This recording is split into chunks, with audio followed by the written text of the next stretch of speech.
Start ಮಾಡಿದ್ದೇನಮ್ಮ. ಎಲ್ಲರಿಗೂ ನಮಸ್ಕಾರಗಳು. ನಿಮ್ಹ್ಯಾನ್ಸ್ ವಯೋಮಾನಸ ಸಂಜೀವಿನಿ ವತಿಯಿಂದ ಇವತ್ತಿನ ಟಾಪಿಕ್ ಏನಪ್ಪಾ ಅಂತಂದ್ರೆ, ವಯಸ್ಸಾಗ್ತಾ ಆಗ್ತಾ ಎಲ್ರಿಗೂ ಕೂಡ ಒಂದಲ್ಲ ಒಂದ್ ತೊಂದರೆಗಳು ಕಾಣಿಸ್ತಾನೆ ಇರತ್ತೆ. ಅದೇ ತರ ಕೆಲವೊಂದು ಆರೋಗ್ಯ ಸಮಸ್ಯೆಗಳು ವಯಸ್ಸಿಗೆ ಅನುಗುಣವಾಗಿ ಬಂದಿದೆ ಅಂತ ಅನ್ಕೊಳ್ತೀವಿ. ಅಂದ್ರೆ ನಾ ಹೇಳ್ಬೋದಾಗಿ ಶುಗರ್ BP, ಅಯ್ಯೋ ವಯಸ್ಸಾಗ್ತಾ ಬಂತು ಶುಗರ್ BP ಬಂದಿದೆ ಅಂತ ಅನ್ಕೊಳ್ತೀವಿ. ಅದೇ ತರ ನಾವು ಆದಂಗೆ ನೋಡ್ತಾ ಇರ್ಬೋದು, ಬಗ್ಬಿಟ್ಟಿರ್ತಾರೆ, ತುಂಬಾ ಮುಂದೆ ಬಗ್ಗಿರ್ತಾರೆ. ಕೆಲವೊಂದು ಲಕ್ಷಣಗಳು ಇವತ್ತಿನ ಟಾಪಿಕ್ ಏನಾಗಿದೆ ಅಂದ್ರೆ ಪಾರ್ಕಿನ್ಸನ್ಸ್ ಡಿಸೀಸ್ ಅಂತ ಹೇಳ್ತೀವಿ. ಈ ಗುಣಲಕ್ಷಣಗಳು ತುಂಬಾ ಕಾಮನ್ ಆಗಿ ನೋಡ್ಬೋದು. ಆದ್ರೆ ಕೆಲವೊಬ್ರು ಏನ್ ಅನ್ಕೊಳ್ತಾರೆ ಅಂತಂದ್ರೆ ಇದು ವಯಸ್ಸಿಗಾಗಿದೆ, ಅವ್ರಿಗೆ ಏಜ್ ಆಗಿದೆ, ಅದಕ್ಕೋಸ್ಕರ ಈ ತರ ಆಗಿದ್ದಾರೆ ಅಂತ ಅನ್ಕೊಳ್ತಾರೆ. ಇನ್ನು ಹಲವಾರು ಲಕ್ಷಣಗಳಿದೆ. ಅದನ್ನೆಲ್ಲ ಹೇಗೆ ಪ್ರಿವೆಂಟ್ ಮಾಡ್ಬೇಕು, ಹಂಗಂದ್ರೆ ಏನು, ಮತ್ತೆ ಅದನ್ನ ಟ್ರೀಟ್ಮೆಂಟ್ ಏನೆಲ್ಲ ಇದೆ ಅಂತ ತಿಳಿಸ್ಕೊಡಕ್ಕೋಸ್ಕರ ಇವತ್ತು ನಮ್ ಜೊತೆ ಡಾಕ್ಟರ್ ಯಶವಂತ್ G ಅವರಿದ್ದಾರೆ. ಅವರು ಸೀನಿಯರ್ ರೆಸಿಡೆಂಟ್ ಆಗಿ ನಮ್ಮ ನಿಮ್ಹ್ಯಾನ್ಸ್ ನ ಜೀರಿಯಾಟ್ರಿಕ್ ಸೈಕಿಯಾಟ್ರಿಕ್ ಡಿಪಾರ್ಟ್ಮೆಂಟ್ ಅಲ್ಲಿ ಕಾರ್ಯನಿರ್ವಹಿಸ್ತಾ ಇದ್ದಾರೆ. So welcome sir. Thank you. Handing over to you sir. Okay, ಎಲ್ರಿಗೂ ನಮಸ್ಕಾರ. ನಮಸ್ಕಾರ. ಆಡಿಬಲ್ ಇದೀನಾ? Audible doctor. ಓಕೆ, ಸೊ ಇವತ್ತು ಟಾಪಿಕ್ ಏನು ಅಂದ್ರೆ ಪಾರ್ಕಿನ್ಸನ್ಸ್ ಪ್ರಿವೆನ್ಷನ್ ಅಂಡ್ ಟ್ರೀಟ್ಮೆಂಟ್ ಅಂತ. ಸೊ ಮೊದಲು ಎಲ್ಲ ಇಲ್ಲಿ ಎಷ್ಟು ಜನಕ್ಕೆ ಪಾರ್ಕಿನ್ಸನ್ಸ್ ಅಂದ್ರೆ ಕನ್ನಡದಲ್ಲಿ ಏನಂತಾರೆ ಅಂತ ಗೊತ್ತಿದೆ?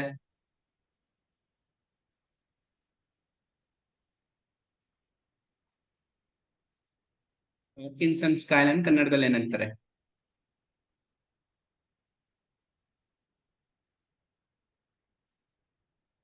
ಓಕೆ, ಸೊ ಪಾರ್ಕಿನ್ಸನ್ ಕನ್ನಡದಲ್ಲಿ ನಡುಕ ಕಾಯಿಲೆ ಅಂತ ಹೇಳ್ತಾರೆ. ಸೊ ಅದ ಹೆಸರಲ್ಲೇ ಇದ್ದಂಗೆ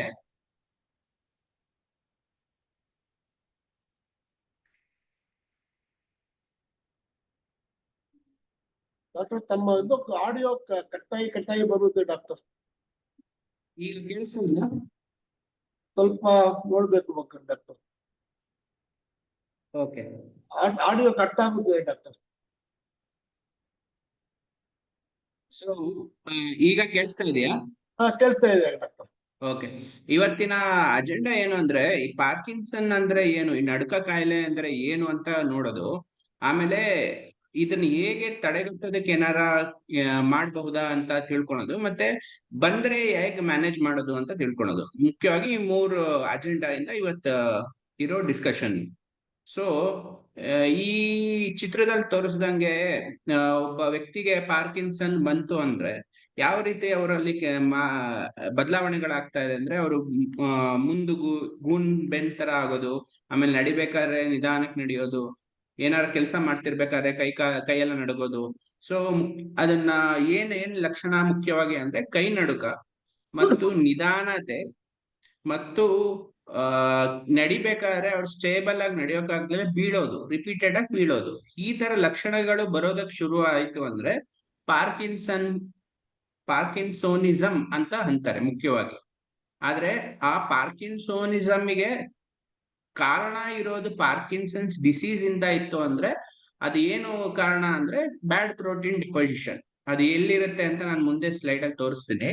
ಬ್ರೈನ್ ಅಲ್ಲಿ ಮುಖ್ಯವಾಗಿ ಸಬ್ಸ್ಟಾನ್ಷಿಯಾ ನೈಗ್ರಾ ಅಂತ ಒಂದು ಏರಿಯಾ ಇರುತ್ತೆ. ಅಲ್ಲಿ ಡೊಪಮೀನ್ ಜನರೇಟ್ ಮಾಡೋ ಅಂತ ನ್ಯೂರಾನ್ಸ್ ಗಳಿರುತ್ತೆ. ಆ ಏರಿಯಾದಲ್ಲಿ ಬ್ಯಾಡ್ ಪ್ರೋಟೀನ್ ಡೆಪಾಸಿಷನ್ ಆಗೋಕ್ ಶುರುವಾಗಿ ಅದರಿಂದ ಕಂಟ್ರೋಲ್ ಆಫ್ ಮೂವ್ಮೆಂಟ್ಸ್ ಆಗುವಂತ ಏರಿಯಾಗಳಲ್ಲಿ ಡೊಪಮೀನ್ ಹೋಗುವಂತ ಅವೈಲಬಿಲಿಟಿ, ಬೇಕಾಗಿರುವಂತ ಡೊಪಮೀನ್ ಇಲ್ದಲೇ ಇರೋ ಕಾರಣದಿಂದ ನಮ್ಮಲ್ಲಿ ನಡೆಯೋ ಅಂದ್ರೆ ಮೋಟಾರ್ ಆಕ್ಟಿವಿಟೀಸ್ ಇವೆಲ್ಲ ಏರುಪೇರುಗಳಾಗಕ್ ಶುರು ಆಗುತ್ತೆ. ಅವಾಗ ಬರೋದೇ ಈ ನಡ್ಕ ಅನ್ನೋದು ಶುರು ಆಗುತ್ತೆ.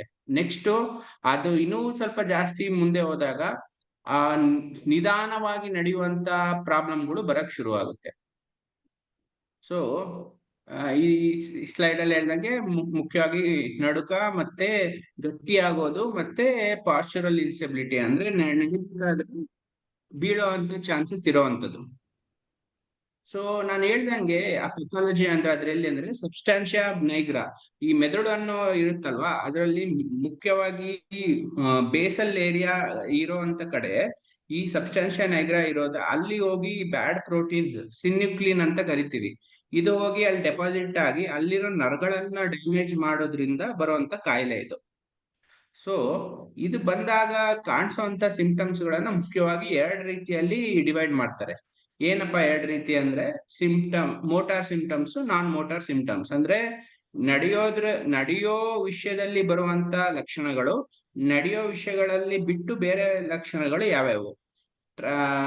ನಡೆಯೋ ವಿಷಯಗಳಲ್ಲಿ ನಾನು ಹೇಳಿದ್ದೀನಿ ಆಲ್ರೆಡಿ. ಟ್ರಮ್ಮರ್ಸ್, ನಿಧಾನ ಆಗೋದು, ಕೈ ಗಟ್ಟಿ ಆಗೋದು, ಬೀಳೋದು, ಆಮೇಲೆ ಮಾತಲ್ಲಿ ಗೊಂದಲಗಳು, ಅಂದ್ರೆ ಮಾತಾಡ್ಬೇಕಾದ್ರೆ ನಡುಕ ಮಾತಲ್ಲಿ ಕಾಣಿಸೋದು, ಅಥವಾ ಮಾತಾಡೋ ವಾಯ್ಸ್ ವಾಲ್ಯೂಮ್ ಕಡಿಮೆ ಆಗೋದು, ನಿಧಾನಗತಿಯಲ್ಲಾಗೋದು, ಈ ತರ ಚೇಂಜಸ್ ಬರುತ್ತೆ. ಇವೆಲ್ಲ ಮೋಟಾರ್ ಸಿಂಪ್ಟಮ್ಸ್. ನಾನ್ ಮೋಟಾರ್ ಸಿಂಪ್ಟಮ್ಸ್ ಬಂದ್ಬಿಟ್ಟು ಖಿನ್ನತೆ, ನಿದ್ದೆ ತೊಂದರೆ, ಆಮೇಲೆ ವಾಸನೆ ಕಂಡುಹಿಡಿಯೋದ್ರಲ್ಲಿ ಏರಿಳಿತ ಆಗೋದು. ಇದು ಮುಖ್ಯವಾಗಿ ಅರ್ಲಿ ಸೈನ್ ಆಫ್ ಏನಪ್ಪಾ ಪಾರ್ಕಿನ್ಸನ್ ಡಿಸೀಸ್. ಸೊ ನೆಕ್ಸ್ಟ್ ಏನು ಅಂದ್ರೆ ಜಾಸ್ತಿ ಬೆವರು ಸುರಿಯೋದು, ಮತ್ತೆ ಕರುಳು ಭಾಗದಲ್ಲಿ ಈ ಪ್ರೋಟೀನ್ ಏನಾದ್ರು ಡೆಪಾಸಿಟ್ ಆದ್ರೆ ಅದರಿಂದ ಕರುಳಿನಿಂದ ಹೊರಗಡೆ ಹೋಗೋದು, ಅಂದ್ರೆ ನಮ್ಮ ತಿಂದಿರೋ ಆಹಾರನ ಹೊರಗಡೆ ಹಾಕೋದ್ರಲ್ಲಿ ಏರಿಳಿತ ಆಗೋದು. ಇದನ್ನ ಕಾನ್ಸ್ಟಿಪೇಷನ್ ಅಂತ ಹೇಳ್ತೀವಿ, ಮಲಬದ್ಧತೆ ಅಂತ ಹೇಳ್ತೀವಿ. ಸೊ ಇದೆಲ್ಲ ಆಗಬಹುದು. ಸೊ ಬಂದ್ಬಿಟ್ಟು ಈಗ ಪಾರ್ಕಿನ್ಸನ್ ಅಂತ ಏನು ಅಂತ ಗೊತ್ತಾದ್ಮೇಲೆ ಇದರಿಂದ ಬರುವಂತ ಇದನ್ನ ಹೇಗ್ ಪ್ರಿವೆಂಟ್ ಮಾಡೋದು, ಸೊ ಇದನ್ನ ಹೇಗ್ ಪ್ರಿವೆಂಟ್ ಮಾಡೋದು ಅಂತ ಅರ್ಥ ಮಾಡ್ಕೊಳಕ್ಕೆ ಫಸ್ಟ್ ರಿಸ್ಕ್ ಫ್ಯಾಕ್ಟರ್ಸ್, ಅಂದ್ರೆ ಯಾವ್ಯಾವ ವಿಷಯಗಳಿಂದ ಜಾಸ್ತಿ ಆದ್ರೆ ಇದರಿಂದ ಪ್ರಾಬ್ಲಮ್ಗಳು ಪಾರ್ಕಿನ್ಸನ್ ಬರ್ಬೋದು ಅಂತ ಅರ್ಥ ಮಾಡ್ಕೋಬೇಕು. ಏನು ಅಂದ್ರೆ ಟ್ರಾಮ್ಯಾಟಿಕ್ ಬ್ರೈನ್ ಇಂಜರಿ, ಅಂದ್ರೆ ರಿಪೀಟೆಡ್ ಆಗಿ ತಲೆಗೆ ಏಟಾಗೋದು, ಅಥವಾ ಸೈಕಲಾಜಿಕಲ್ ಸ್ಟೇಟ್ಸ್ ಅಂದ್ರೆ ಖಿನ್ನತೆ, ಈ ರೀತಿ ಡೈರಿ ಕನ್ಸಂಪ್ಷನ್, ಹೆಚ್ಚು ಡೈರಿ ಅಂದ್ರೆ ಹಾಲ್ ಪದಾರ್ಥಗಳ ಕೂಡಿರುವಂತ ಆಹಾರನ ಸೇವಿಸೋದ್ರಿಂದ, ಅಥವಾ ಹೆವಿ ಮೆಟಲ್ ಅಂದ್ರೆ ಖನಿಜಾಂಶಗಳು, ಹೆವಿ ಮೆಟಲ್ಸ್ ಜಾಸ್ತಿ ನಮ್ಮ ದೇಹದಲ್ಲಿ ಇರೋದ್ರಿಂದ.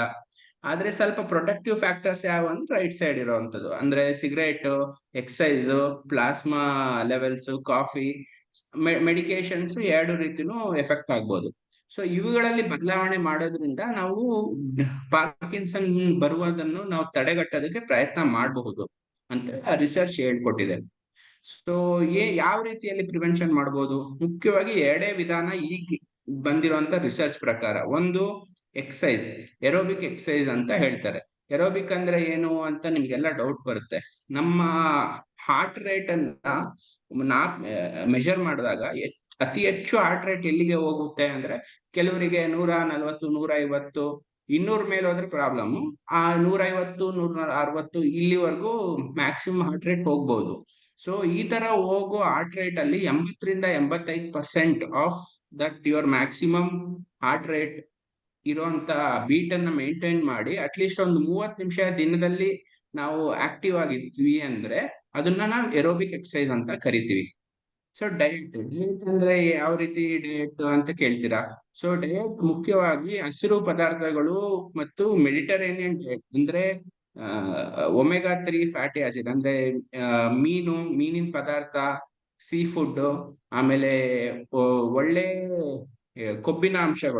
ಕೊಬ್ಬಿನಾಂಶದಲ್ಲಿ ಕೆಟ್ಟ ಕೊಬ್ಬಿನಾಂಶ, ಒಳ್ಳೆ ಕೊಬ್ಬಿನಾಂಶ ಇರುತ್ತೆ. ಒಳ್ಳೆ ಕೊಬ್ಬಿನಾಂಶ ಸಿಗುವಂತ ಪದಾರ್ಥಗಳು, ಮತ್ತೆ ಹೆಚ್ಚು ಫೈಬರ್ ಇರುವಂತ ಪದಾರ್ಥಗಳು, ಇವೆಲ್ಲ ಇರುವಂತ ಪದಾರ್ಥಗಳನ್ನು ತಗೊಳೋದ್ರಿಂದ ನಮ್ ಡಯಟ್ ಮಾಡಿಫಿಕೇಶನ್ ಮಾಡಿ ಪಾರ್ಕಿನ್ಸನ್ ಬರುವಂತದ್ದನ್ನ ಪ್ರಿವೆಂಟ್ ಮಾಡಬಹುದು.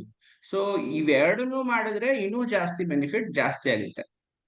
ಸೊ ಈ ಇಮೇಜ್ ಅಲ್ಲಿ ಅದೇ ನಾವು ಈಗ ಹೇಳಿದ್ದನ್ನೇ ಅವ್ರು ಇನ್ನೂ ಡೀಟೇಲ್ ಆಗಿ ಎಕ್ಸ್ಪ್ಲೇನ್ ಮಾಡಿದ್ದಾರೆ. ಏನು ಅಂದ್ರೆ ಈಗ ಜಾಸ್ತಿ ಓಡಾಡೋದು, ನಡೆಯೋದು, ಜಾಸ್ತಿ ಟೈಮ್ ಆಕ್ಟಿವ್ ಇರೋದು, ಅಥವಾ ನಿಮ್ಗೆ ಕ್ಯಾಲರಿ ರಿಸ್ಟ್ರಿಕ್ಷನ್ ಮಾಡೋದು, ಇದನ್ನೆಲ್ಲ ಮಾಡಿದಾಗ ನಮ್ಮಲ್ಲಿ ದೇಹದಲ್ಲಿ VO2 max, systolic blood pressure ಕಡಿಮೆ ಆಗುತ್ತೆ, ಮತ್ತೆ ಡೋಪಮಿನ್ ಅದಾಗೆ ಜಾಸ್ತಿ ಆಗುತ್ತೆ. ಇದೆಲ್ಲ ಆಯ್ತು ಅಂದ್ರೆ ನೆಕ್ಸ್ಟ್ ಲೆವೆಲ್ ಅಲ್ಲಿ ಏನಾಗುತ್ತೆ ಅಂದ್ರೆ ಒಂದು ಜೀವಕೋಶ ಅಂದ್ರೆ ಸೆಲ್ ಇರೋದ್ರಲ್ಲಿ BDNF ಈ ತರ ಪ್ರೋಟೀನ್ಸ್ ಗಳು ಜಾಸ್ತಿ, these are good proteins. So ಈ ತರ ಪ್ರೋಟೀನ್ ಜಾಸ್ತಿ ಆಗೋದ್ರಿಂದ ಪಾರ್ಕಿನ್ಸನ್ ಡಿಸೀಸ್ ರೇಟ್ ಕಡಿಮೆ ಆಗುತ್ತೆ ಅಂತ. Next Mediterranean diet. ಸೊ ಇದರಲ್ಲಿ ಒಳ್ಳೆ ಕೊಬ್ಬಿನಾಂಶ, ಒಳ್ಳೆ ಫೈಬರ್ ಕಂಟೆಂಟ್ ಅನ್ನು ತಗೊಳೋದ್ರಿಂದ ಇನ್ಕ್ರೀಸ್ಡ್ ಆಂಟಿ ಆಕ್ಸಿಡೆಂಟ್ ಪ್ರಾಪರ್ಟಿ ಜಾಸ್ತಿ ಆಗಿ ಕಾಗ್ನಿಟಿವ್ ಅಂದ್ರೆ ನಮ್ಮ ಮೆಮೊರಿ ಕೆಲಸಗಳನ್ನ, ನಿಮ್ಮ ಬ್ರೈನ್ ಮೆದುಳಿನ ಶಕ್ತಿಯನ್ನು ಅತಿ ಹೆಚ್ಚಾಗಿ ಉಪಯೋಗಿಸೋದಕ್ಕೆ ಸಹಾಯ ಮಾಡುತ್ತೆ. ಈ ತರ ಮಾಡೋದ್ರಿಂದನೂ ಡಿಮೆನ್ಷಿಯಾ ಅಥವಾ ಪಾರ್ಕಿನ್ಸನ್ ಡಿಸೀಸ್ ಡಿಮೆನ್ಷಿಯಾ ಬರೋದು ಕಡಿಮೆ ಆಗುತ್ತೆ. ಸೊ ಈ ಮೂಲಕವಾಗಿ ನಾವು ಪ್ರಿವೆಂಟಿವ್ ಸ್ಟ್ರಾಟಜೀಸ್ ಅನ್ನ ಮಾಡಬಹುದು. ಸೊ ಈಗ ಯಾರಿಗಾದ್ರೂ ಪ್ರಶ್ನೆಗಳಿದ್ರೆ ಕೇಳಬಹುದು ಮುಂದಿನ ಭಾಗಕ್ಕೆ ಹೋಗೋಕ್ಕಿಂತ ಮುಂಚೆ.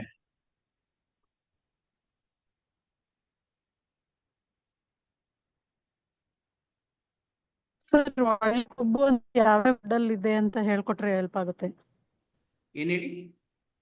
ಒಳ್ಳೆ ಕೊಬ್ಬು ಅಂತ ಹೇಳಿದ್ರಲ್ಲ, ಅದು ಯಾವ್ಯಾವ ಆಹಾರದಲ್ಲಿ ಇರುತ್ತೆ ಅಂತ ಹೇಳಿದ್ರೆ ಸಹಾಯ ಒಮೆಗಾ ಆಗುತ್ತೆ. 3 ಫ್ಯಾಟಿ ಆಸಿಡ್ಸ್ ಅಂತ ಹೇಳ್ತಾರೆ ಮೇಡಮ್. ಹಾ. Omega 3 fatty acids. So Okay. ಇದು ಮುಖ್ಯವಾಗಿ ನಮಗೆ ಸಿಗೋದು ಫಿಶ್ ಗಳಿಂದ. ಸೊ ಇದಲ್ದಲೆ ಕೆಲವು ನಮ್ಮ ನೀವು ಇದನ್ನ ನೆನೆಸ್ಕೊಂಡು ತಿಂತೀರಲ್ವಾ, ಏನು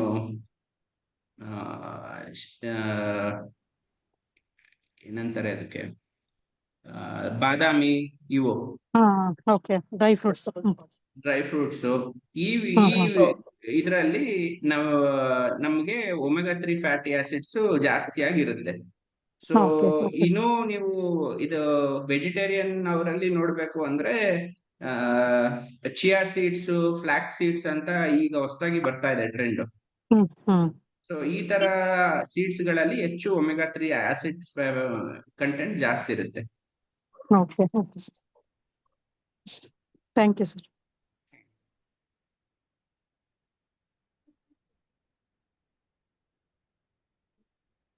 ಪಾರ್ಕಿನ್ಸನ್ ಅಂತಂದ್ರೆ ಬರೀ ಕೈಕಾಲು ಮೂವ್ಮೆಂಟ್ ಇಂದ ಮಾತ್ರನಾ ಅಥವಾ ಇಡೀ ಬಾಡಿನಲ್ಲಿ ಇನ್ಯಾವ್ದಾರು ಪಾರ್ಟ್ ನಡಗಕ್ಕೆ ಶುರು ಮಾಡಿದ್ರೆ ಅಂತ ಹೇಳ್ತಾರ?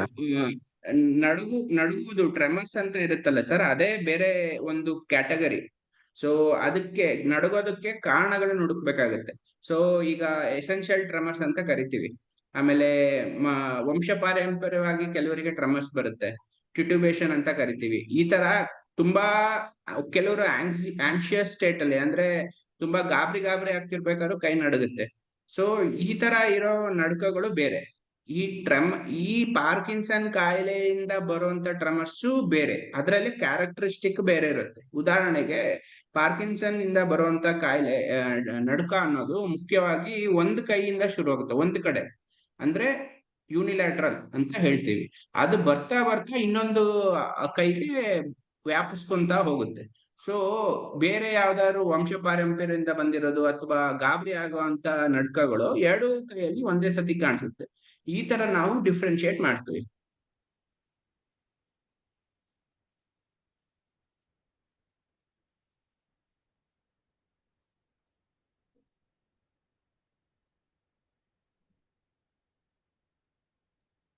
ಇವಾಗ ಕೆಲವರಿಗೆ ತಲೆ ಸ್ವಲ್ಪ ನಡುಕ್ತಾ ಇರತ್ತೆ, ಅದಕ್ಕೆ ಟ್ರಂಪ್ಟರ್ ಅಂತ ಅದೇನೋ ಹೇಳಿದ್ರಲ್ಲ ಈಗ, ಅದೇ ಬೇರೆ ಪಾರ್ಕಿನ್ಸನ್ ಏನದು? ಈ ಟಿಟ್ಯುಬೇಷನ್ ಅಂತ ಕರಿತೀವಿ ತಲೆ ನಡುಗೋದಕ್ಕೆ. ಅದು ಮುಖ್ಯವಾಗಿ ನಾರ್ಮಲ್ ಆಗಿ ಕಾಣಿಸೋದು, ಮೋಸ್ಟ್ ಕಾಮನ್ ಕಾಣಿಸೋದು ಎಸೆನ್ಷಿಯಲ್ ಟ್ರೆಮರ್ ಅಥವಾ ವಂಶ ಪಾರಂಪರ್ಯದಿಂದ ಬರುವಂತ ಟ್ರೆಮರ್ಸ್. ವಯಸ್ಸಾಗಿರೋರಲ್ಲಿ ಆತರ ಇದು ಕಾಣಿಸುವಂತ ಟ್ರೆಮರ್ಸ್. ಅದು ಪಾರ್ಕಿನ್ಸನ್ ಇಂದ ಆಗೋದು ತುಂಬಾ ಕಡಿಮೆ, ತುಂಬಾ ರೇರ್.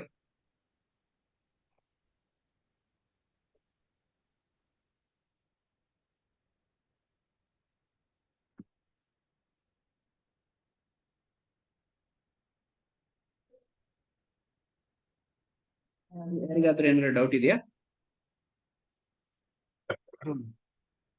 ನಾನು ಏನು ಡೌಟ್ ಇಲ್ಲ ಡಾಕ್ಟರ್. ಸರಿ ಸರ್, ಎಕ್ಸ್ಪ್ಲೇನ್ ಮಾಡಿದ್ದೀನಿ. ಕಂಟಿನ್ಯೂ ಮಾಡಿ.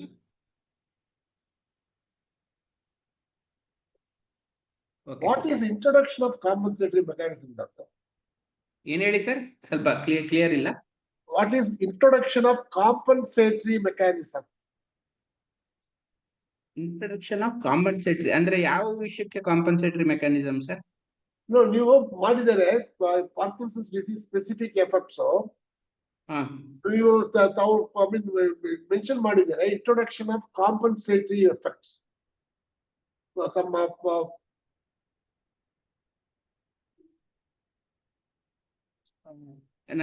ನನಗೆ ಕ್ಲಾರಿಟಿ ಗೊತ್ತಾಗ್ತಾ ಇಲ್ಲ ಸರ್. ಅಂದ್ರೆ ತಮ್ಮ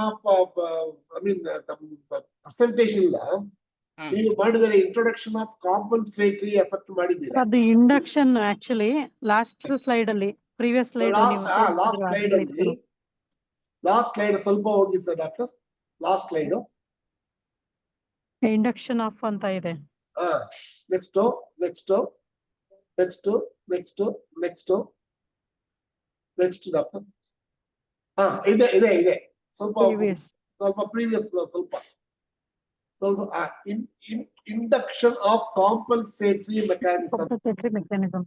induction of compensatory mechanism. C ನೀವು ಏನೇ ಮಾಡಿದರೆ compliance upstream psychological changes induction of compensatory mechanism. Compensatory mechanism ಅನ್ನೋದು ಸರ್, ಸೊ ಈ ಸೈಡ್ ನೋಡಿ, ಅಪ್ಸ್ಟ್ರೀಮ್ ಫಿಸಿಯೋಲಾಜಿಕಲ್ ಚೇಂಜಸ್ ಆಗುತ್ತಲ್ವಾ. ಸೊ ಇಲ್ಲೇನಾಗಿದೆ ಲೆಫ್ಟ್ ಸೈಡ್ ಅಲ್ಲಿ ಏನು ಅಂದ್ರೆ ನಾವು ಏನು ಇಂಟರ್ವೆನ್ಷನ್ ಅನ್ನ ಮಾಡ್ತಾ ಇದೀವಿ, ಏನಕ್ಕೆ ಪ್ರಿವೆನ್ಷನ್ ಮಾಡೋದಕ್ಕೆ. ಸೊ ಈ ಇಂಟರ್ವೆನ್ಷನ್ ಮಾಡಿದಾಗ ಈ ಕಾಂಪನ್ಸೇಟರಿ ಮೆಕ್ಯಾನಿಸಮ್ ಇವೆಲ್ಲ ಏನಿದೆ ನಾನು ಹೇಳ್ದಂಗೆ ಸಿನ್ಯುಕ್ಲಿನ್ ಅಂತ ಬ್ಯಾಡ್ ಪ್ರೋಟೀನ್ ಶೇಖರಣೆ ಆಗೋದ್ರಿಂದ ನಮಗೆ ಪಾರ್ಕಿನ್ಸನ್ ಬರುತ್ತೆ ಅಲ್ವಾ. ಓಕೆ. ಈ ಕಾಂಪನ್ಸೇಟರಿ ಮೆಕ್ಯಾನಿಸಮ್ ಅಂದ್ರೆ ಈ ಮೇಲ್ಗಡೆ ಈ ಭಾಗದಲ್ಲಿ BDNF, IGF-1 ಇದೆಲ್ಲ ಇದೆ, ಮತ್ತೆ ಆಂಟಿ ಆಕ್ಸಿಡೆಂಟ್, ಇನ್ಫ್ಲಮೇಷನ್ ಇದೆಲ್ಲ ಇದೆಯಲ್ವಾ. ಇದು ಪ್ರೊಟೆಕ್ಟಿವ್ ಇದು ಪ್ರೊಟೆಕ್ಟಿವ್ ಮೆಕ್ಯಾನಿಸಮ್ಸ್. ಸೊ ಇದು these are compensatory to the negative mechanism of Parkinson disease ಅಂತ. ಅರ್ಥ ಆಯ್ತು ಡಾಕ್ಟರ್. Thank you.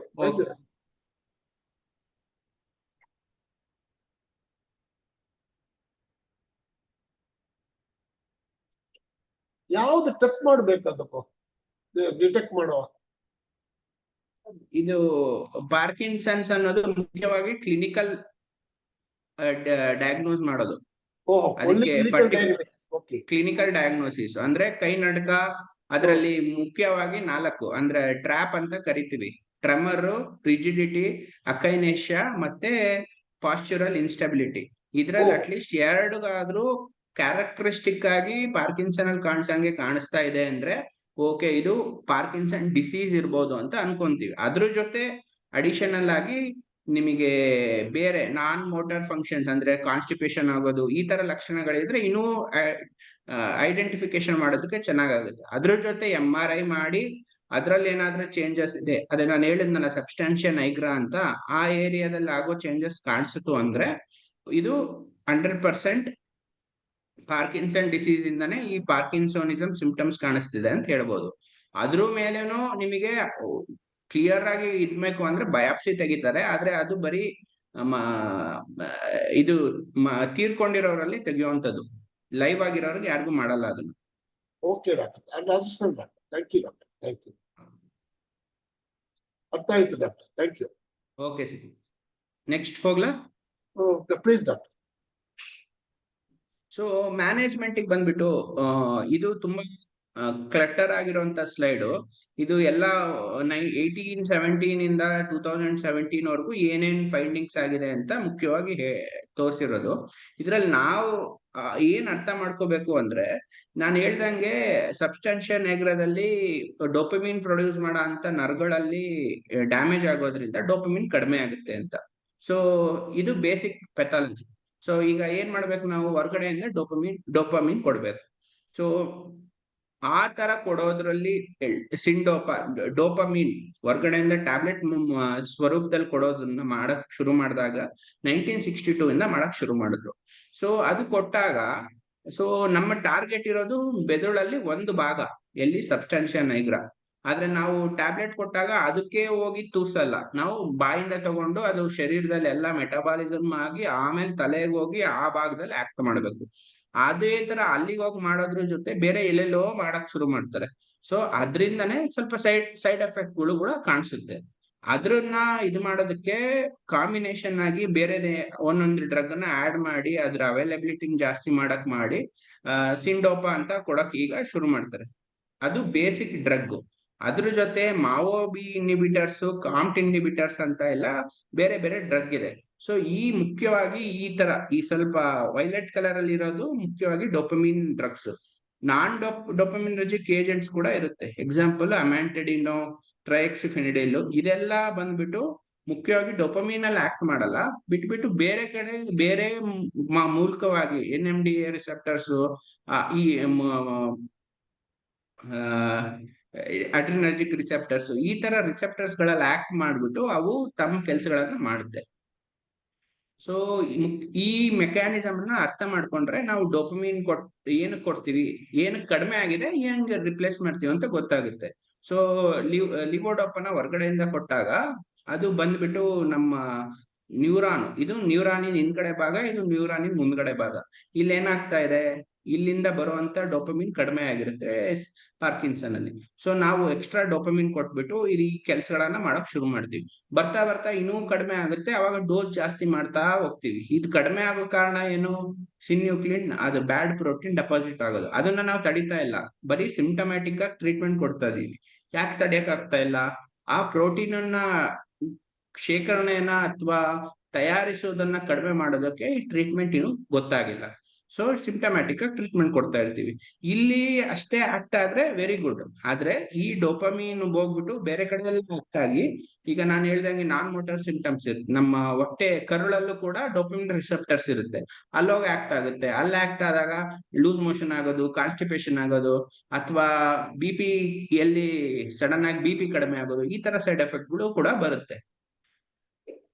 ಸೊ ಬಂದ್ಬಿಟ್ಟು ಯಾವ್ಯಾವ ಟ್ಯಾಬ್ಲೆಟ್ಸ್ ಇದಾವೆ ಅಂದ್ರೆ ತುಂಬಾ ಟ್ಯಾಬ್ಲೆಟ್ಸ್ ಇದೆ, ಆದ್ರೆ ಮುಖ್ಯವಾಗಿ ಕೊಡೋದು ನಾವು ನೋಡ್ಬೇಕಂದ್ರೆ ಲಿವೋಡೋಪ.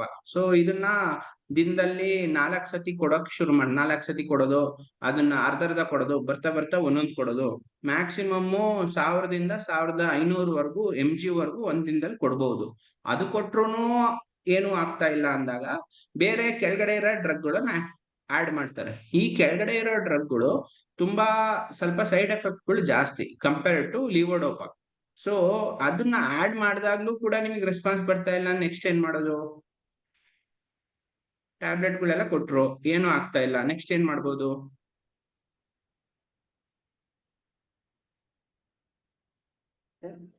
ಏನ್ ಮಾಡ್ಬೋದು ನೆಕ್ಸ್ಟ್ ಅಂತ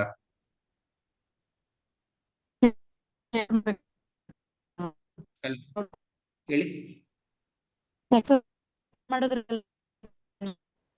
ಕೇಳಿಸ್ತಿಲ್ಲ ಮೇಡಮ್, ಕ್ಲಾರಿಟಿ ಇಲ್ಲ.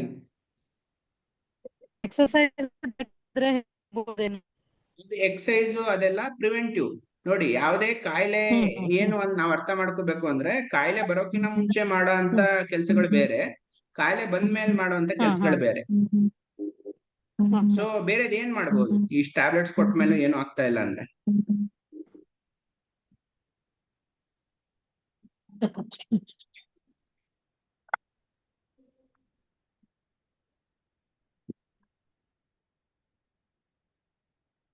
ಸೊ ಈಗ ಬರ್ತಾ ಬರ್ತಾ ಈಗ ರೀಸೆಂಟ್ ಆಗಿ ಒಂದು 15 ವರ್ಷದಿಂದ ನಿಮಾನ್ಸ್ ಅಲ್ಲಿ ತುಂಬಾ ಕಾಮನ್ ಆಗಿ ಮಾಡ್ತಾರೆ.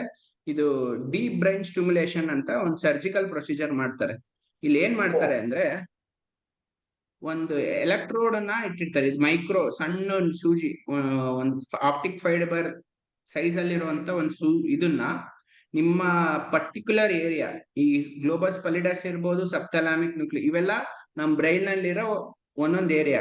ಇವುಗಳ ಏನ್ ಕೆಲಸ ಅಂದ್ರೆ, ನಮ್ಮ ಮೂವ್ಮೆಂಟ್ಸ್ ಅಂದ್ರೆ ಕೈ ಕಾಲು ನಡೆಸೋದನ್ನ ಕಂಟ್ರೋಲ್ ಮಾಡೋ ಅಂತದ್ದು. ಅಲ್ಲಿ ಏರಿಳಿತ ಆಗಿರೋದ್ರಿಂದಾನೇ ನಮಗೆ ಕಂಟ್ರೋಲ್ ಮಾಡಕ್ ಆಗಲ್ಲ, ನಡ್ಕ ಬರುತ್ತೆ, ಸ್ಲೋ ಆಗ್ತೀವಿ.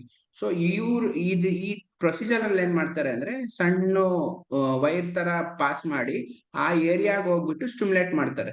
ಸ್ಟಿಮ್ಯುಲೇಟ್ ಮಾಡಿದಾಗ ಆ ಏರಿಯಾ ಕಂಟ್ರೋಲ್ ಹೋಗಿದ್ದು ಕಂಟ್ರೋಲ್ ಬರಕ್ ಶುರು ಆಗುತ್ತೆ. ಸೊ ಅದನ್ನ ಕಂಪ್ಯೂಟರ್ ಮೂಲಕ ಈ ಪಲ್ಸ್ ಜನರೇಟರ್ ಅಂತ ಇದೆ ನೋಡಿ, ಇಲ್ಲಿಂದ ಜನರೇಟ್ ಮಾಡ್ಬಿಟ್ಟು ಅದನ್ನ ಸ್ಟಿಮ್ಯುಲೇಟ್ ಮಾಡ್ತಾ ಇರ್ತಾರೆ. ಇದು ಹೊಸದಾಗಿ ಬಂದಿರುವಂತ ಒಂದು ಟೆಕ್ನಾಲಜಿ, ಇದು ಪ್ರೊಸೀಜರ್. ಇದನ್ನ ಎಲ್ಲರಿಗೂ ಮಾಡ್ಬೋದಲ್ವಾ ಅಂತ ನಿಮ್ ಡೌಟ್ ಬರ್ಬೋದು. ಆದ್ರೆ ಇದನ್ನ ಮಾಡ್ಬೇಕು ಅಂದ್ರೆ ಫಸ್ಟ್ ಗುಳಿಗೆಗಳಿಂದ ಏನು ರೆಸ್ಪಾನ್ಸ್ ಬರ್ತಿಲ್ಲ ಅಂತ ಗೊತ್ತಾದ್ಮೇಲೆ ಇದನ್ನ ಮಾಡ್ತಾರೆ. ಯಾಕೆ ಅಂದ್ರೆ ಇದು ಸರ್ಜಿಕಲ್ ಪ್ರೊಸೀಜರ್. ಟ್ಯಾಬ್ಲೆಟ್ ತಗೊಳೋದು ಇದು ಹಿಂಗೆ ಬಾಯಲ್ಲಿ ತಗೊಂಡು ನಡೆಯುತ್ತೆ. ಇದು ನೀವು ಯಾವಾಗ್ಲೂ ನಿಮ್ ತಲೆಯಲ್ಲೇ ಅಂಟಿಸ್ಕೊಂಡು ಇಟ್ಕೊಂಡು ನಡೆದಾಡ್ತಾ ಇರ್ಬೇಕು, ತುಂಬಾ ಸೈಡ್ ಎಫೆಕ್ಟ್ಸ್ ಆಗುವಂತ ಚಾನ್ಸಸ್ ಇರುತ್ತೆ, ಅಥವಾ ಇನ್ಫೆಕ್ಷನ್ ಆಗ್ಬೋದು. ಈ ತರ ತುಂಬಾ ರಿಸ್ಕ್ ಇರೋದ್ರಿಂದ ಇದು last resort of treatment for this Parkinson disease. So ಈ ತರ ನಾವು ಟ್ಯಾಬ್ಲೆಟ್ ಕೊಡ್ಬೋದು, ಪ್ರಿವೆಂಟ್ ಮಾಡೋದಕ್ಕೆ ಎಕ್ಸಸೈಸು ಮತ್ತೆ ಊಟದಲ್ಲಿ ಕಂಟ್ರೋಲ್ ಮಾಡ್ಬೋದು. ಬಂತು ಅಂದ್ರೆ ಆ ರೋಗ ಟ್ಯಾಬ್ಲೆಟ್ ಕೊಟ್ಟು ಇಂಪ್ರೂವ್ಮೆಂಟ್ ಆಗ್ಬೋದು. ಆ ಟ್ಯಾಬ್ಲೆಟ್ ಅಲ್ಲೂ ಇಂಪ್ರೂವ್ ಆಗ್ತಾ ಇಲ್ಲ ಕೆಲವರು ಅಂದ್ರೆ ಅವರಿಗೆ ಈ ಡೀಪ್ ಬ್ರೈನ್ ಸ್ಟಿಮ್ಯುಲೇಷನ್ ಅಂತ ಕೂಡ ಮಾಡ್ತಾರೆ. ಸೊ ಇದು management part of Parkinson's disease. Okay. So, ಇದು ಪ್ರಶ್ನೆಗಳಿದೆ? highly intervention, doctor. This is an operation, isn't it? ಹೌದು, operation. This is the operation. I mean, okay, I understand that. Thank you, doctor. Thank you. That's wonderful. Doctor Yashwant sir, ಹೇಳಿ sir. Hello. ಹೇಳಿ sir. ಮಾತಾಡಿ sir, ಮಾತಾಡಿ. ಹಾ, doctor Mahesh ಮಾತಾಡೋದು ಅಬೋದಿಂದ. ಹೇಳಿ sir. ಒಂದೊಂದ್ಸಾರಿ ಏನಾಗುತ್ತೆ ಅಂತಂತಂದ್ರೆ ಕೈ ನಡಗೋ ಕಂಪ್ಲೇಂಟ್ಸ್ ಇಂದ ಬರ್ತಾರೆ ಪೇಷಂಟ್ಸ್. ಕೇಳಿಸ್ತಿದೆಯಲ್ಲ? ಕೇಳಿಸ್ತಾ ಇದೆ, ಹೇಳಿ ಸರ್. ಹಾ, ಕೈ ನಡಗೋ ಕಂಪ್ಲೇಂಟ್ಸ್ ಇಂದ ಪೇಷಂಟ್ ಬರ್ತಾರೆ. ಬಟ್ ಏನಾಗ್ತದಪ್ಪ ಅಂತ ಕೆಲವೊಂದ್ಸರಿ ಎಸೆನ್ಷಿಯಲ್ ಟ್ರೆಮರ್ ಮತ್ತು ಪಾರ್ಕಿನ್ಸನ್ ಡಿಸೀಸ್ ಎರಡು ಮಿಕ್ಸ್ ಆಗಿರುತ್ತೆ ಒಂದ್ಸರಿ ಪೇಷಂಟ್ಗಳಿಗೆ. ಸೊ ಅಂತ ಸಮಯದಲ್ಲಿ ಎರಡೂ ಟ್ರೀಟ್ ಮಾಡ್ಬೋದಾ, ಅಥವಾ ನಿಮ್ಮ ಹತ್ರ ವಿಡಿಯೋಸ್ ಇದ್ರೆ ತೋರಿಸ್ತೀರಾ ಪಾರ್ಕಿನ್ಸನ್ಸ್ ಟ್ರೆಮರ್ಸ್ ಹೇಗಿರುತ್ತೆ, ಎಸೆನ್ಷಿಯಲ್ ಟ್ರೆಮರ್ಸ್ ಹೇಗಿರುತ್ತೆ ಅಂತ. ಬಟ್ ಇಂಥ ಸಮಯದಲ್ಲಿ ಎಸೆನ್ಷಿಯಲ್ ಟ್ರೆಮರ್ಸ್ಗೂ ಟ್ರೀಟ್ಮೆಂಟ್ ಕೊಡ್ಬೋದಾ? ಸರ್, ಎಸೆನ್ಷಿಯಲ್ ಟ್ರೆಮರ್ಸ್ ನಾನು ವಿಡಿಯೋ ಇಲ್ಲ ಸರ್, ಸಾರಿ. ಆದ್ರೆ ಎಸೆನ್ಷಿಯಲ್ ಟ್ರೆಮರ್ಸ್ ಅನ್ನ ನೀವು ಐಡೆಂಟಿಫೈ ಮಾಡೋದು ಹೇಗೆ ಅಂದ್ರೆ ಪೊಸಿಷನಲ್ ಟ್ರೆಮರ್ಸ್ ಮೋರ್ ಆಗಿರುತ್ತೆ. ಅಂದ್ರೆ ಕೈ ಚಾಚಿದಾಗ ಒಂದು ಪರ್ಟಿಕ್ಯುಲರ್ ಪೊಸಿಷನ್ ಅಥವಾ ಆಕ್ಷನ್ ಶುರು ಮಾಡಿದಾಗ. So action tremor, positional tremors ಜಾಸ್ತಿ ಇರುತ್ತೆ ಅಂಡ್ ಎರಡು ಕೈಗಳು ಸಿಮೆಟ್ರಿಕ್ ಆಗಿ ಇರುತ್ತೆ. ಸೊ ಈ ತರ ಲಕ್ಷಣಗಳಿತ್ತು ಅಂದ್ರೆ ಅದು ಎಸೆನ್ಷಿಯಲ್ ಅಂತ ಕನ್ಸಿಡರ್ ಮಾಡ್ತೀವಿ. ಈ ಪರ್ಟಿಕ್ಯುಲರ್ ಆಗಿ ಪಾರ್ಕಿನ್ಸನ್ ಅಲ್ಲಿ ಸ್ಪೆಸಿಫಿಕ್ ಆಗಿ ಒಂದ್ ಕಡೆ ಇರುತ್ತೆ, ಮತ್ತೆ ರೆಸ್ಟಿಂಗ್ ಟ್ರೆಮರ್ಸ್ ಇರುತ್ತೆ. ಅಂದ್ರೆ ಸುಮ್ನೆ ಕುಂತಿದ್ದಾಗ್ಲೂ ಕೈ ನಡ್ಕ ಬರ್ತಾ ಇರುತ್ತೆ, ಎಲ್ಲೋ ಒಂದ್ ಕಡೆ ಆ ಕೈ ಇಟ್ಟಾಗ್ಲು. ಅಂದ್ರೆ ನಾವು ನಾರ್ಮಲ್ ಆಗಿ ಟೆಸ್ಟ್ ಮಾಡ್ಬೇಕಾದ್ರೆ ಏನಪ್ಪಾ ತೊಡೆ ಮೇಲೆ ಕೈ ಇಟ್ಬಿಟ್ಟು ಅವ್ರ ಅಟೆನ್ಷನ್ ಡಿವಿಯೇಟ್ ಮಾಡ್ಬಿಟ್ಟು ಚೆಕ್ ಮಾಡ್ತೀವಿ. ಆತರ ಅಟೆನ್ಷನ್ ಡಿವಿಯೇಟ್ ಇದ್ದಾಗ್ಲೂ ನಡ್ಕ ಬರ್ತಾ ಇದೆ, ಅದು ಇನ್ನೂ ಕ್ಯಾರೆಕ್ಟರಿಸ್ಟಿಕ್ ಆಗಿ ಪಿಲ್ ರೋಲಿಂಗ್ ಟ್ರೆಮರ್ಸ್ ಅಂತ ಅಂತೀವಿ. ಅಂದ್ರೆ ಹಿಂಗ್ ಕೈ ಬೆರಳು ಅದು ತೋರ್ಬೆರಳು ಮತ್ತು ಹೆಬ್ಬೆರಳು ಮಧ್ಯ ಒಂದು ಪಿಲ್ ಅಂದ್ರೆ ಟ್ಯಾಬ್ಲೆಟ್ ಇಟ್ಕೊಂಡು ಸರ್ಕ್ಯುಲರ್ ಹಿಂಗ್ ತಿರುಗಿಸ್ದಂಗೆ ರೊಟೇಟ್ ಮಾಡ್ತಾ ಇರ್ತಾರೆ. ಸೊ ಕ್ಯಾರೆಕ್ಟರಿಸ್ಟಿಕ್ ವೈಸೇ ಬೇರೆ ಇರುತ್ತೆ. ಟ್ರೀಟ್ಮೆಂಟ್ ವೈಸ್ ನಿಮಗೆ ಎಸೆನ್ಷಿಯಲ್ ಟ್ರೆಮರ್ಸ್ ಇತ್ತು ಅದಕ್ಕೂ ಕೊಡ್ಬೋದು, ಪ್ರೊಪ್ರಾನಲಾಲ್ ಎಲ್ಲ ಕೊಡ್ಬೋದು. ಅದನ್ನ ಎರಡನ್ನು ಟ್ರೀಟ್ ಮಾಡ್ಬೋದಾ ಅಂದ್ರೆ ಎರಡನ್ನು ಮಾಡ್ಲೇಬೇಕಾಗುತ್ತೆ. ಸೊ ಯಾಕಂದ್ರೆ ಎರಡೂ ಇರ್ಬೋದು ಕೆಲವರಲ್ಲಿ. ಸೊ ಅದಕ್ಕೋಸ್ಕರ ವಿ ಟ್ರೀಟ್ ಬೋತ್ ಆಲ್ಸೋ. ಈಗ ಪಾರ್ಕಿನ್ಸನ್ಸ್ ಟ್ರೆಮರ್ ಆಗ್ಲಿ ಮತ್ತೆ ಎಸೆನ್ಷಿಯಲ್ ಟ್ರೆಮರ್ ಆಗ್ಲಿ ಬಹಳ ತೊಂದರೆ ಬರೋದು ಎಲ್ಲಪ್ಪ ಅಂತಂದ್ರೆ ಹಿರಿಯ ನಾಗರಿಕರಿಗೆ ಆ ಕೈ ನಡಕ ಹೆಚ್ಚಾದಾಗ ಮತ್ತೆ ಮುಂದಿನ ಚಿಕಿತ್ಸೆಗೆ ಅವ್ರ ಹತ್ರ ದುಡ್ಡಿರ್ಲಾರ್ದೆ ಇದ್ದಾಗ ಅವರು ಅದ್ರ ಜೊತೆನೆ ಬಾಳ್ಬೇಕಾಗ್ತದೆ. ಅದಕ್ಕೆ ಅಂತ ಸಮಯದಲ್ಲಿ ಅವ್ರಿಗೆ ಕಪ್ ಹಿಡಿದು ಅವ್ರದ್ದು ನೀರ್ ಕುಡಿಯೋದಾಗ್ಲಿ ಅಥವಾ ಚಾಯ್ ಕುಡಿಯೋದಾಗ್ಲಿ ಅಥವಾ ಸ್ಪೂನ್ ತಗೊಂಡು ಊಟ ಮಾಡೋದಾಗ್ಲಿ ಆಗೋದಿಲ್ಲ.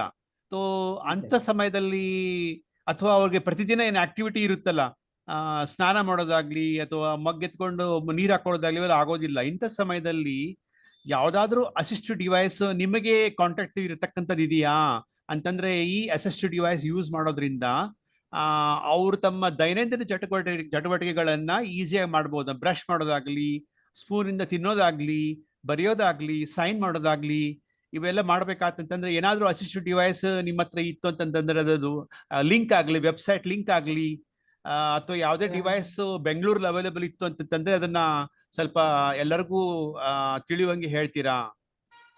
ಅಸಿಸ್ಟಿವ್ ಡಿವೈಸಸ್ ಅಂತ ಪರ್ಟಿಕ್ಯುಲರ್ ಆಗಿ ಹೆಲ್ಪ್ ಇನ್ ರೆಡ್ಯೂಸಿಂಗ್ ಟ್ರೆಮರ್ಸ್ ಅಂತ ಇರೋದಿಲ್ಲ ಸರ್. ಅದಕ್ಕಿಂತ ಸಿಂಪಲ್ ಆಗಿ ಅದನ್ನು ಖರ್ಚು ಮಾಡ್ದಲೆ ಇದು ಮಾಡೋದಂದ್ರೆ the modification of the function which you are doing. ಅಂದ್ರೆ ಈಗ ನೀರ್ ಕುಡಿಯೋದು, ನೀರ್ ಆಕ್ಚುಲಿ ಕುಡಿಬೇಕು ಅಂದ್ರೆ ನೀವು ಕೈಯಲ್ಲಿ ಎತ್ತಿ ಕುಡಿಬೇಕು ಅಂತ ಇರೋದಿಲ್ಲ.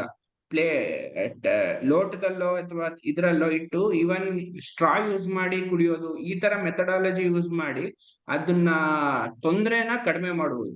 ಇವೆಲ್ಲ medications, non medical management of any neurodegenerative disorders.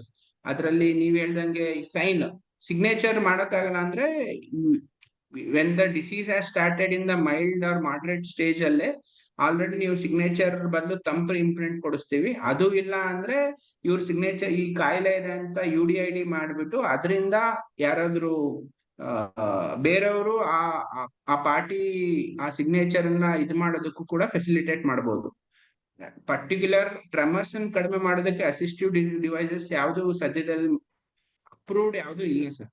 ಈಗ ಅಮೆರಿಕದಲ್ಲಿ ಅದು ಇದೆಯಲ್ಲ, ಅದು ನ್ಯೂರೋ ಮಾಡ್ಯುಲೇಷನ್ ಡಿವೈಸ್ ಅಂತಿದೆ, ಅದನ್ನ ನ್ಯೂರಲಿಂಕ್ ನ್ಯೂರೋಲಿಂಕ್ ಅವೆಲ್ಲ ಇದೆ. ಅದಕ್ಕೆ ಇಂಡಿಯಾದಲ್ಲಿ ಏನಾದ್ರು ಅವೈಲೇಬಲ್ ಇದೆಯಾ ಎಲ್ಲಾದ್ರೂ ಅಂತ? ಇಲ್ಲ ಸರ್, ಇಂಡಿಯಾದಲ್ಲಿ ಇಲ್ಲ. ನಮ್ಮ ಇಂಡಿಯಾದಲ್ಲಿ ಅತಿ ಅಡ್ವಾನ್ಸ್ಡ್ ಮಾಡೋದಂದ್ರೆ ಈ ಡೀಪ್ ಬ್ರೈನ್ ಸ್ಟಿಮ್ಯುಲೇಷನ್ ಅಷ್ಟೇ.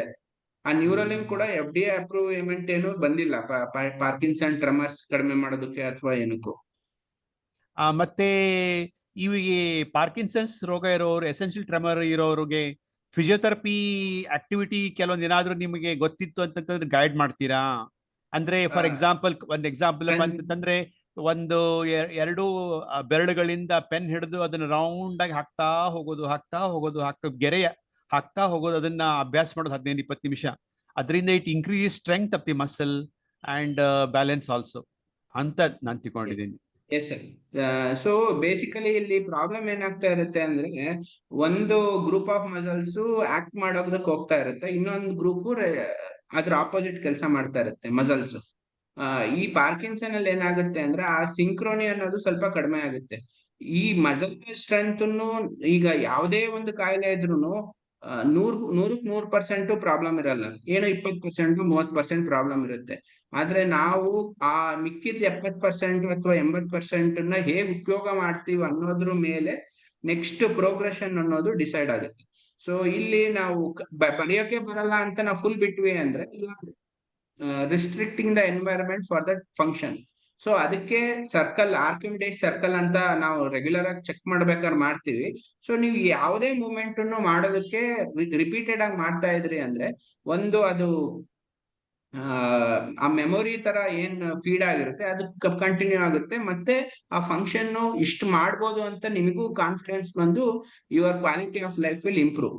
ಸೊ ಸರ್ಕಲ್ ಬರೆಯೋದು ಅಥವಾ ಲೈನ್ ಹಾಕೋದು, ಹೆಸರು ಬರೆಯೋದು, so you have to keep doing that function rather ನನಗೆ ಸ್ವಲ್ಪ ನಡ್ಕ ಬರ್ತಿದೆ ನಾನು ಏನು ಮಾಡಲ್ಲಪ್ಪ ಅಂತ ಹೇಳೋದಕ್ಕಿಂತ ಈ ತರ ಮಾಡಿದ್ರೆ ಮಿಕ್ಕಿರೋ 80 ಅಥವಾ 70% ಕೆಲಸಗಳನ್ನ ಮಾಡ್ತಾ ಇರ್ಬೋದು. ಹೋಗುತ್ತೆ, ಆದ್ರೆ ಆ ಹೋಗೋವರೆಗೂ ಆದ್ರೂ ಆ ಕೆಲಸ ಮಾಡ್ತಾ ಇದ್ರೆ ಎಷ್ಟು ಬೇಗ ಹೋಗುತ್ತೋ ಅದು ನಿಧಾನವಾಗಿ ಆಗುತ್ತೆ. ಬೆಂಗಳೂರಲ್ಲಿ ನಿಮಾನ್ಸಲ್ಲಿ ಮೂವ್ಮೆಂಟ್ ಡಿಸಾರ್ಡರ್ ಕ್ಲಿನಿಕ್ ಇದೆಯಾ? ಇದೆ ಸರ್. ಅದ್ರ ಬಗ್ಗೆ ಸ್ವಲ್ಪ ತಿಳುವಳಿಕೆ ಹೇಳ್ತೀರಾ ಎಲ್ಲರಿಗೂ? ಯೂನಿಟ್ 1 ಮತ್ತೆ ಯೂನಿಟ್ 4 ನ್ಯೂರಾಲಜಿ ಅವರು ಮೂವ್ಮೆಂಟ್ ಡಿಸಾರ್ಡರ್ ಕ್ಲಿನಿಕ್ ಅಂತ ನಡೆಸ್ತಾರೆ. ಪ್ರಮಾದ್ ಪೌಲ್ ಡಾಕ್ಟರ್ ಮತ್ತೆ ರವಿ ಯಾದವ್ ಸರ್ ಡಾಕ್ಟರ್ ಅಂತ. ಅದು ನಿಮಗೆ ಮುಖ್ಯವಾಗಿ ಮಂಡೇ, ವೆನ್ಸ್ಡೇ ಮತ್ತೆ ಥರ್ಸ್ಡೇ ಈ 3 ದಿನಗಳಲ್ಲಿ ನಡೆಯುತ್ತೆ. ಅದನ್ನ ಸ್ವಲ್ಪ ಮೂವ್ಮೆಂಟ್ ಡಿಸಾರ್ಡರ್ ಕ್ಲಿನಿಕ್ ಹೇಗೆ ವರ್ಕ್ ಮಾಡುತ್ತೆ ಅನ್ನೋದು, ಯಾವ್ಯಾವ ಕಂಪ್ಲೇಂಟ್ಸ್ ಇದ್ರೆ ಅದು ಅವ್ರಿಗೆ ಅಲ್ಲಿ ಬರ್ಬೇಕು ಅನ್ನೋದು ಸ್ವಲ್ಪ ತಿಳುವಳಿಕೆ ಹೇಳ್ತೀರಾ? ಪಾರ್ಕಿನ್ಸನ್ ಕಾಯಿಲೆ ಇದು ನಾವು ನಡುಕ ಅಂತ ಹೇಳಿದ್ವಲ್ಲ, ಈ ತರ ಬೇರೆ ಈ ಬೇಸಲ್ ಗ್ಯಾಂಗ್ಲಿಯಾ ಏರಿಯಾದಲ್ಲಿ ಆಗುವಂತ ಪ್ರಾಬ್ಲಮ್ ಇಂದ ಬೇರೆ ಬೇರೆ ತರಹದ ಮೂವ್ಮೆಂಟ್ ಪ್ರಾಬ್ಲಮ್ಗಳು ಬರುತ್ತೆ. ಅಂದ್ರೆ ಕೋರಿಯಾ, ಬೆಲಿಸ್ಮಸ್, ಸೆಮಿ ಬೆಲಿಸ್ಮಸ್, ಮುಖ್ಯವಾಗಿ ಕಾಮನ್ ಆಗಿ ಬರೋದು ಡಿಸ್ಟೋನಿಯಾ ಅಂತ ಬರುತ್ತೆ. ಅಂದ್ರೆ ಒಂದು ಮಸಲ್ ಗ್ರೂಪ್ ಗಟ್ಟಿಯಾಗಿ ಇಟ್ಕೊಳೋ ಅಂತದ್ದು. ಸೊ ಈ ತರ ಲಕ್ಷಣಗಳು ಏನಾದ್ರು ನಡೆಯೋದು, ಗೇಟ್ ಪ್ರಾಬ್ಲಮ್ಸ್, ಸೊ ಈ ತರ ಲಕ್ಷಣಗಳನ್ನು ಮುಖ್ಯವಾಗಿ ಆ ಮೂವ್ಮೆಂಟ್ ಡಿಸಾರ್ಡರ್ ಕ್ಲಿನಿಕ್ ಅಲ್ಲಿ ನೋಡ್ತಾರೆ. ಅದು ನೀವು ಬೆಳಿಗ್ಗೆ 9 ರಿಂದ 2 ಗಂಟೆವರೆಗೂ ಏನಪ್ಪಾ ಮಂಡೇ, ವೆನ್ಸ್ಡೇ ಅಂಡ್ ಥರ್ಸ್ಡೇ ಬರ್ಬೋದು. ಮತ್ತೆ ನಮ್ಮ ಒಂದು ಅನುಭವದಲ್ಲಿ ಹೇಳ್ಬೇಕು ಅಂತಂದ್ರೆ ಕೆಲವೊಂದ್ಸಾರಿ ಏನಿರುತ್ತಪ್ಪ ಅಂತಂದ್ರೆ ಪೇಷಂಟ್ಗಳು, ರೋಗಿಗಳು ಮೂವ್ಮೆಂಟ್ ಡಿಸಾರ್ಡರ್ ಕ್ಲಿನಿಕ್ ಇಂತನೂ ಔಷಧಿ ತಗೊಂಡಿರ್ತಾರೆ, ಆದ್ರೆ ಆರಾಮಾಗಿರೋದಿಲ್ಲ. ಇಡೀ ಶರೀರ ನಡಕ ಬಂದಿರತಕ್ಕಂತ ಪೇಷಂಟ್ಗಳು. ಬಟ್ ಮುಂದೆ ಏನಾಯ್ತಪ್ಪ ಅಂತಂದ್ರೆ ನಾವು ಅವ್ರಿಗೆ ಮ್ಯಾಗ್ನೆಟೋಥೆರಪಿ ಟ್ರೀಟ್ಮೆಂಟ್ ಕೊಟ್ಟಾಗ ಏಕ್ದಮ್ ಮಿರಾಕಲ್ ತರ ಆರಾಮಾಯ್ತು ಅವ್ರಿಗೆ. ಸೊ ಮೆಡಿಸಿನ್ ಡಿಸ್ಕಂಟಿನ್ಯೂ ಆಗಿದೆ. ಸೊ ಈ ರೀತಿಯಾಗಿ ಅನ್ಯ ಚಿಕಿತ್ಸೆ ಕೂಡ ಒಂದು ವಿಕಲ್ಪ ಇದೆ ಅಂತ ನಾ ಹೇಳ್ಬೋದು. ಹಾ ಸರ್, ಅದು ಈಗ ಯಾವ್ದು ರೆಗ್ಯುಲರ್ ಆಗಿ ಆಗ್ತಿರುವಂತ ಟ್ರೀಟ್ಮೆಂಟ್ ಅವ್ರಿಗೆ ಹೆಲ್ಪ್ ಆಗ್ತಾ ಇಲ್ಲ ಅಂದ್ರೆ ಅವರು ಡಿಸೈಡ್, ಪೇಷಂಟ್ ಅಥವಾ ಅವ್ರ ಮನೆಯವರು ಡಿಸೈಡ್ ಮಾಡ್ಬೇಕು ಏನೇನ್ ಮಾಡಿಸ್ಬೋದು ಅಂತ. ಅಪ್ರೂವ್ಡ್ ಇಲ್ದಲೇ ಇರುವಂತ ಟ್ರೀಟ್ಮೆಂಟ್ ಮೊಡಾಲಿಟೀಸ್ ತುಂಬಾ ಇರುತ್ತೆ. ಅದನ್ನ ಮಾಡ್ಬೇಕಾ ವೆಯ್ಟ್ ಮಾಡಿಸ್ಕೋಬಾರ್ದ ಅನ್ನೋದು ಅವ್ರ ಒಪಿನಿಯನ್, ಅವ್ರು ತಗೋಬಹುದು. ಓಕೆ, ನೀವು ಮೂವ್ಮೆಂಟ್ ಡಿಸಾರ್ಡರ್ ಕ್ಲಿನಿಕ್ ಅಲ್ಲಿ ಸೇವೆ ಮಾಡ್ತಿದ್ದೀರಾ? ನಾವು ಮಾಡಿದ್ವಿ, ನಮ್ ಪೋಸ್ಟಿಂಗ್ ಇರುತ್ತೆ ಸರ್ 1 ತಿಂಗಳು. ಅಚ್ಚಾ ಅಚ್ಚಾ ಅಚ್ಚಾ, ಓಕೆ ಓಕೆ. ಬಹಳ ಧನ್ಯವಾದಗಳು doctor, thank you. Thank you, doctor. It was fantastic. ಏನಾದ್ರು ಪ್ರಶ್ನೆಗಳಿದೆ?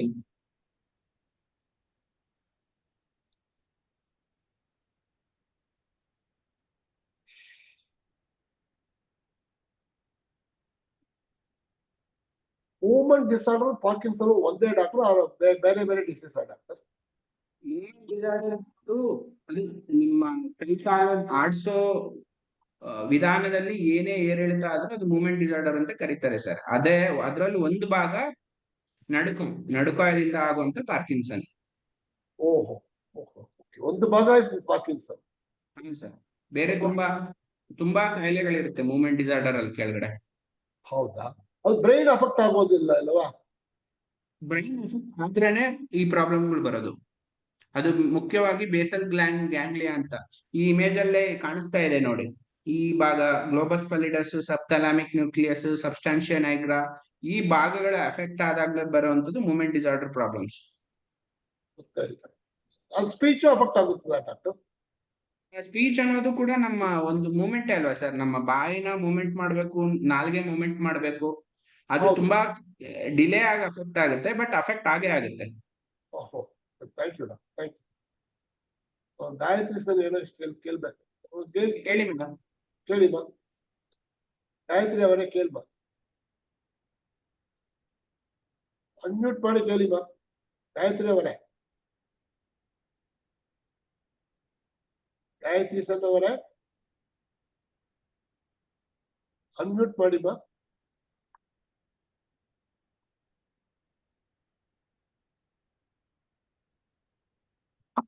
How do they, how is the end result if they don't, how is the progression of the disease?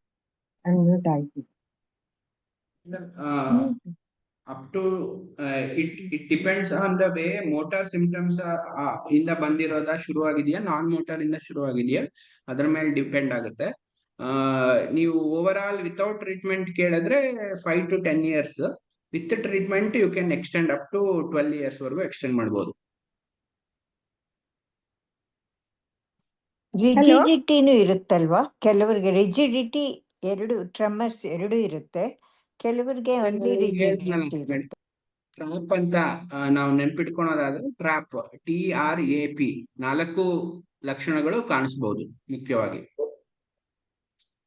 ಟ್ರಮರ್ಸ್ ಏನಂದ್ರೆ TRAP ಸ್ವಲ್ಪ expand ಮಾಡಿ doctor. Tremors, rigidity, ಅಕೈನೇಷಿಯಾ ಅಥವಾ ಬ್ರಾಡಿಕೈನೇಷಿಯಾ ಅಂತ. ಆಮೇಲೆ last ಗೆ P ಅಂದ್ರೆ postural instability.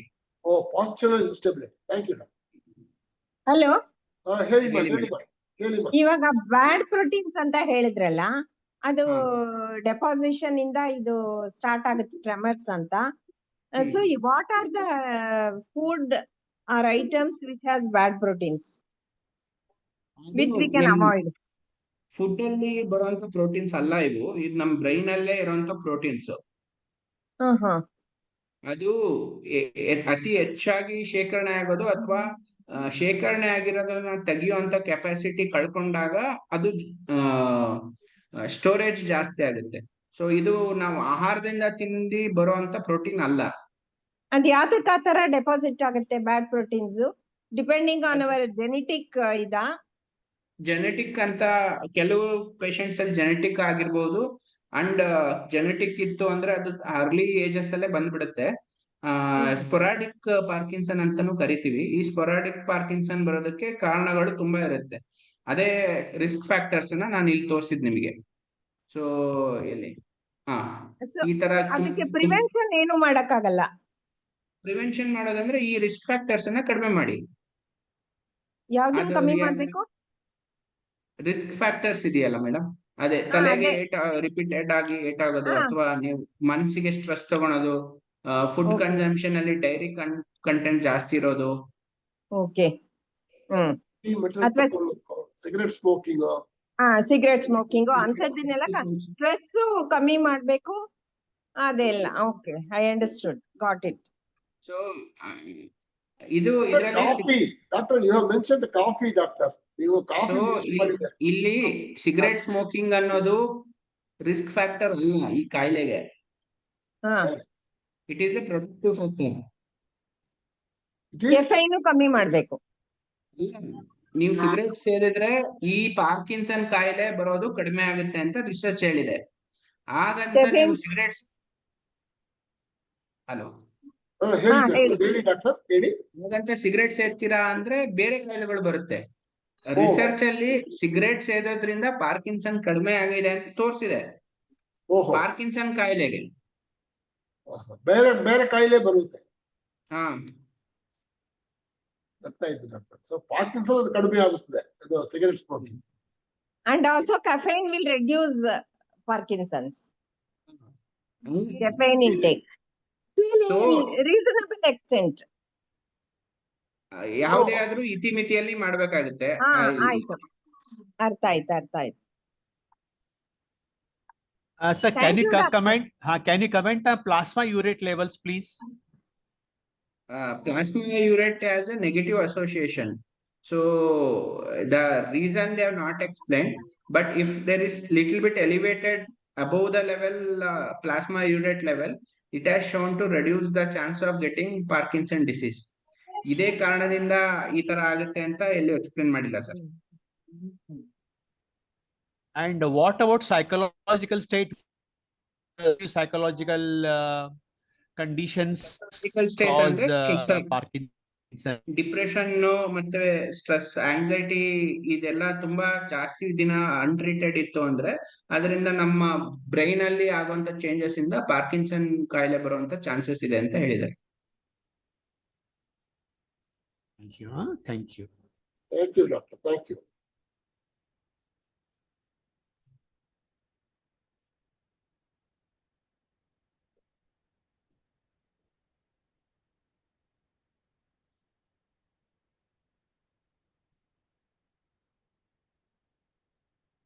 Any other doubt is that?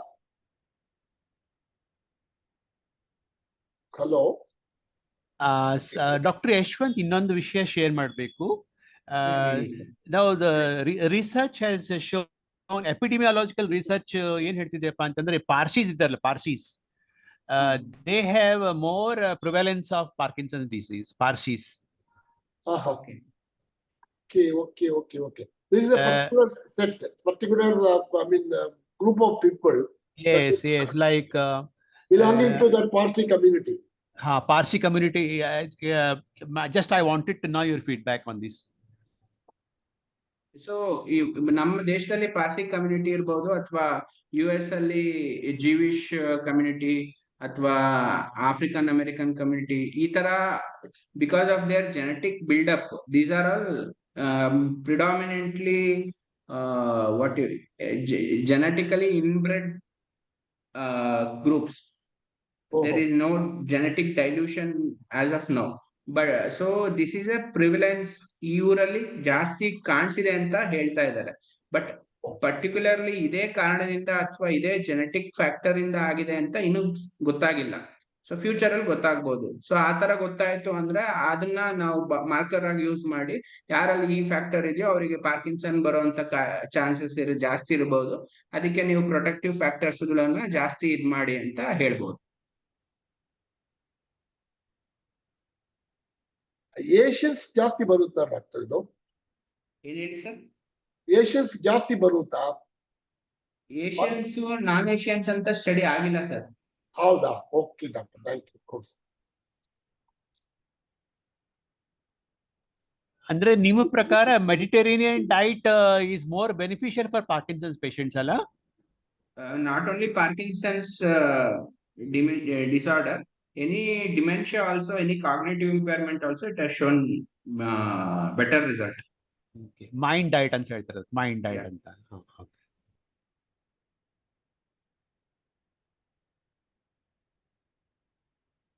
What is the specialty about Mediterranean diet, doctor?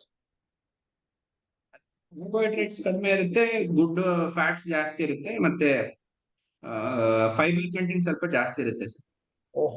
ಅದೇ ನೀವು ಅದೇ ಫಾಲೋ ಮಾಡ್ಬೇಕಂತ ಇಲ್ಲ. ನಿಮ್ಮಲ್ಲಿ ಇರೋಂತ ಕಾರ್ಬೋಹೈಡ್ರೇಟ್ ರಿಡಕ್ಷನ್ ಮಾಡಿ ಈ ಗುಡ್ ಫ್ಯಾಟ್ ಮತ್ತೆ ಫೈಬರ್ ಇನ್ಕ್ರೀಸ್ ಮಾಡಿದ್ರು ಅದನ್ನು equal to Mediterranean diet. Oh, thank you doctor, thank you. ನಾವು ಈಗ ಮೆಡಿಟರೇನಿಯನ್ ಅಂದ್ರೆ ಅವ್ರು ಎಕ್ಸ್ಕ್ಲೂಸಿವ್ ಆಗಿ ಆಲಿವ್ ಆಯಿಲ್ ಅದೆಲ್ಲ ಯೂಸ್ ಮಾಡ್ತಾರೆ. ಅದು ನಮ್ಮ ಕಲ್ಚರ್ ನಮ್ಮ ಇದ್ರಲ್ಲಿ ಅದೆಲ್ಲ ಪಾಸಿಬಿಲಿಟಿ ಕಡಿಮೆ. ಹಂಗಂತ ಹೇಳಿ ಅದೇ ಅದು ಈಕ್ವಲೆಂಟ್ ಅಟ್ಲೀಸ್ಟ್ ಸೆಸಮೆ ಆಯಿಲ್ ಈ ತರ ಚೇಂಜಸ್ ಮಾಡ್ಕೊಂಡ್ರೆ it is almost equivalent. Okay doctor, okay.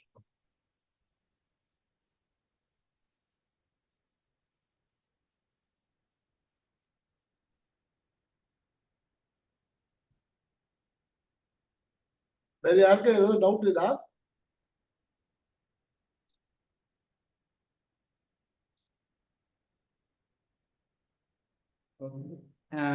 Thank you everyone.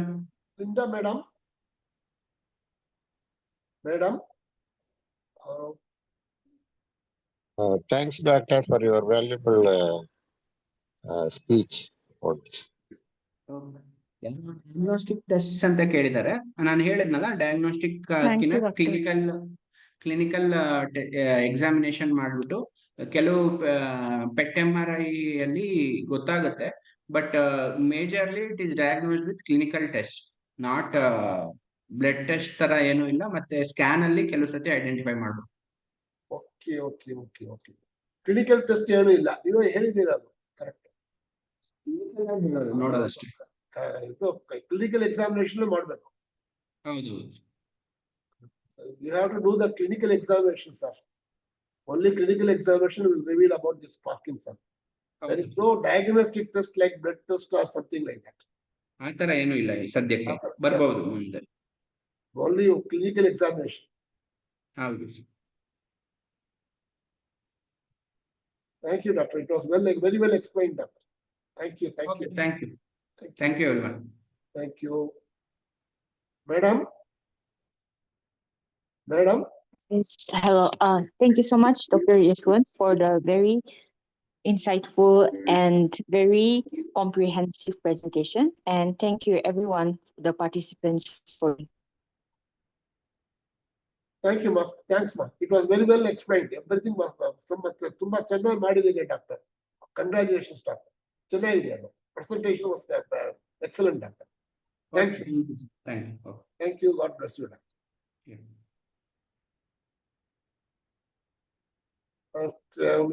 Recording close ಮಾಡಿ